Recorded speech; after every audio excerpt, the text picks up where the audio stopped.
آپ نے کہا قرآن ہدایت کی کتاب ہے اور ہدایت اس سے لینی ہے. کیا حدیث بھی ہدایت کا ذریعہ ہے؟ کیونکہ کچھ لوگ کہتے ہیں کہ حدیث تو بعد میں کلیکٹ ہوئی ہیں، تو صرف قرآن کو مرکز اپنا بنا کر جو ہے وہ پڑھا جائے.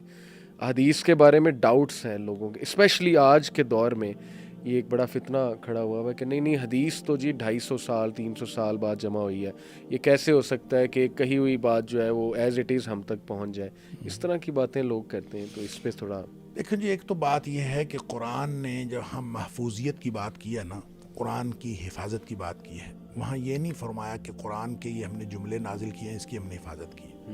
انا نحن نزلنا الذکر وانا لہ لحافظون. ذکر کہتے ہیں نصیحت کو، اور نصیحت جو ہے قرآن کی نصیحت مکمل ہو ہی نہیں سکتی جب تک صاحب قرآن کا اسوہ ساتھ نہ ہو. لہٰذا جب آپ ذکر کی بات کرتے ہیں تو ذکر میں قرآن اور نبی پاک صلی اللہ علیہ وسلم کے فرامین اور آپ کا اسوہ اور آپ کی سنت اس کے شامل ہے. ایک بات. دوسری بات یہ ہے کہ قرآن کو سمجھا جانا ممکن ہی نہیں جب تک نبی کریم صلی اللہ علیہ وسلم کے فرامین نہ سنیں. تیسری بات یہ ہے، اس لیے کہ ڈیوٹی ان کی تھی نا، وَأَنزَلْنَا إِلَيْكَ الذِّكْرَ لِتُبَيِّنَ لِلنَّاسِ مَا نُزِّلَ إِلَيْهِمْ. آپ پر ہم نے قرآن نازل کیا تاکہ آپ لوگوں کو بتائیں. تو نبی کریم صلی اللہ علیہ وسلم نے بتانا ہے، تو وہ اگر اسوہ محفوظ نہیں ہوگا تو کون بتائے گا؟ صحیح. لہٰذا محفوظیت قرآن کا کوئی مطلب نہیں ہے جب تک نبی کریم صلی اللہ علیہ وسلم کا اسوہ ساتھ اور آپ کے فرامین، آپ کی سنت محفوظ نہ ہو. تیسری بات یہ ہے کہ نبی اکرم صلی اللہ علیہ وآلہ وسلم نے جو کچھ فرمایا، سورس قرآن کا اور سورس حدیث کا وہ سیم ہے. صحیح. دل پہ نبی کریم صلی اللہ علیہ وسلم کے قلب اطہر پہ قرآن نازل ہوا، اور دل میں کوئی بات ہو کسی کی تو دوسروں کو کیسے پتہ چلتی ہے؟ زبان سے. جب پتہ دوسروں کو پتہ اس وقت چلتی ہے جب آدمی زبان سے بولے یا کچھ کر کے دکھائے. صحیح. یا کوئی اشارہ دے. بالکل ٹھیک. تو نبی کریم صلی اللہ علیہ وسلم جو بولتے ہیں وہ حدیث ہے، آپ جو کر کے دکھاتے ہیں وہ حدیث ہے، آپ خاموش بھی رہتے ہیں تو وہ حدیث ہے. صحیح.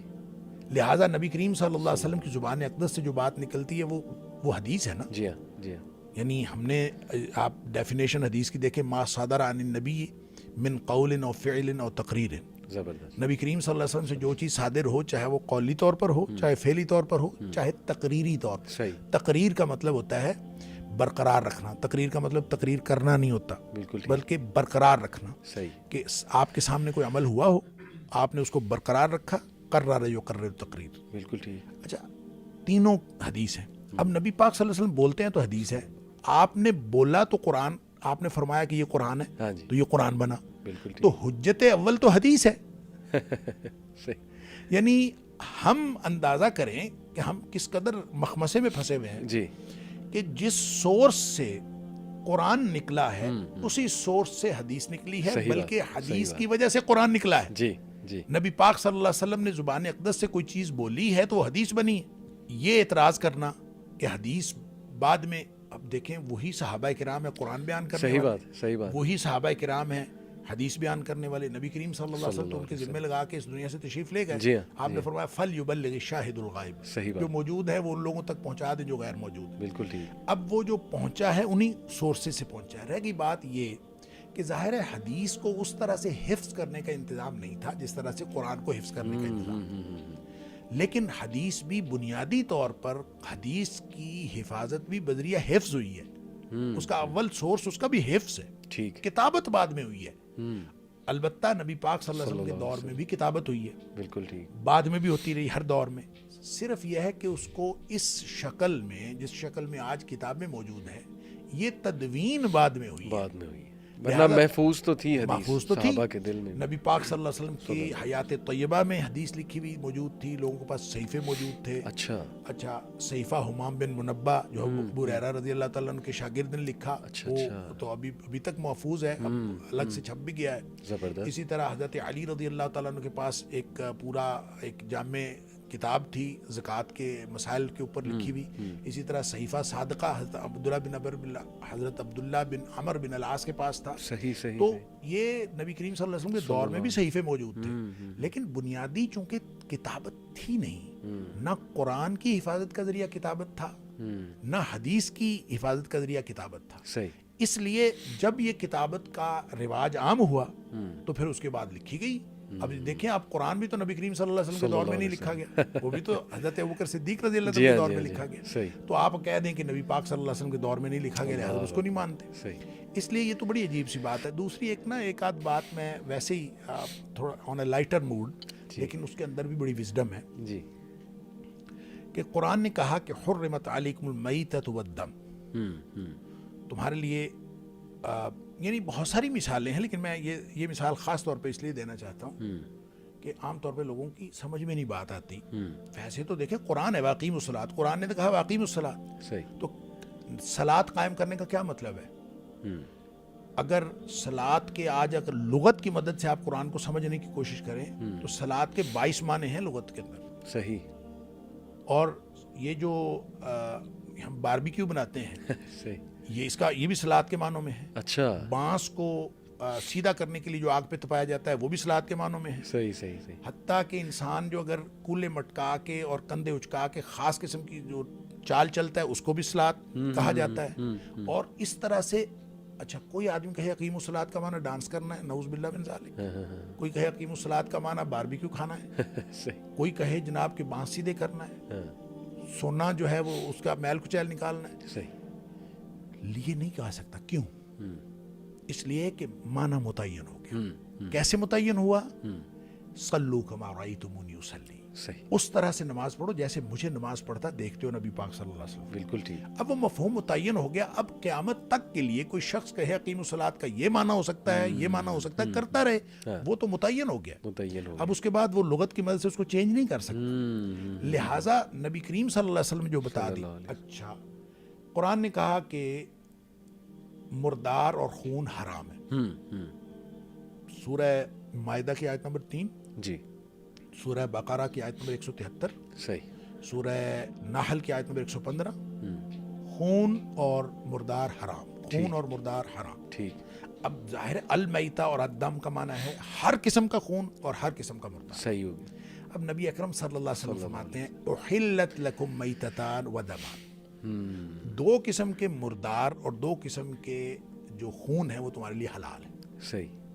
اب وہ جو 2 مردار آپ نے حلال فرمائے, الحوت والجراد, مکڑی اور مکھی, مکڑی اور مچھلی, اور اس میں فرمایا کہ والکبد والطحال, وہ جو ہیں خون وہ الکبد والطحال, وہ جگر اور تلی کہہ لیں یا کلیجی کہہ لیں, وہ جمے ہوئے خون ہوتے ہیں. جی. اب گویا وہ جو مردار ہے نا مچھلی کا, یہ نبی کریم صلی اللہ علیہ وسلم کی حدیث سے جائز ہوا ہے. بالکل ٹھیک. میں یہ کہا کرتا ہوں کہ جو لوگ حجیت حدیث کو نہیں مانتے کم از کم مچھلی کھانا تو چھوڑے یا اس کو ذبح کر کے کھایا کریں. تو جب وہ مچھلی کا مردار کھا لیتے ہیں تو پھر حدیث کی حجیت کے تو وہ قائل ہیں. صحیح بات ہے.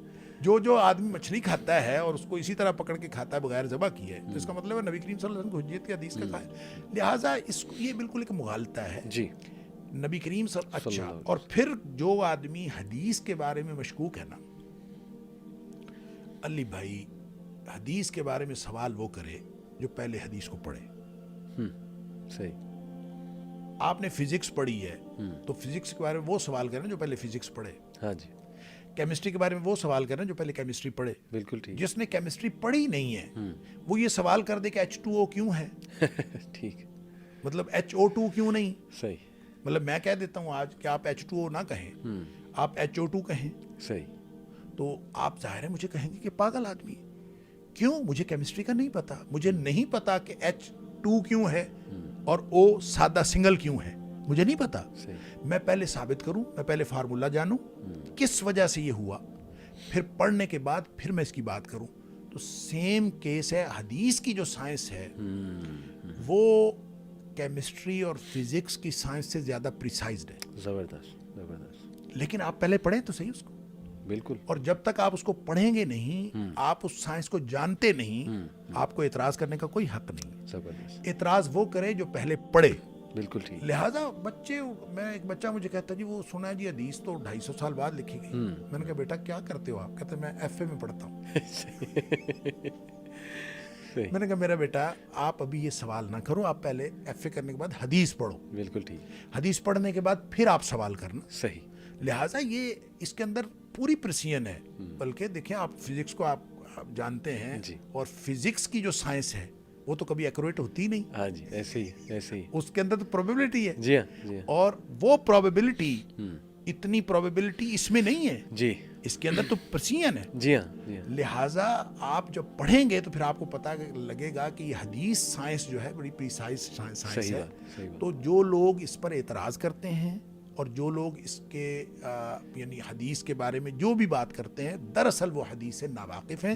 ان کو میرا مشورہ یہ ہے کہ وہ علم حدیث پڑھیں, اور پڑھنے کے بعد پھر میں عرض کروں, میں نام نہیں لینا چاہتا, بر صغیر کے بڑے بڑے مفسر, بڑے بڑے علماء جنہوں نے تفسیر میں خدمات دی ہیں, جی لیکن جب انہوں نے حدیث پہ اعتراض کیا ہے نا, وہ اتنا ادنا اور سطحی اعتراض ہے کہ انہوں نے خود پڑھا ہی نہیں.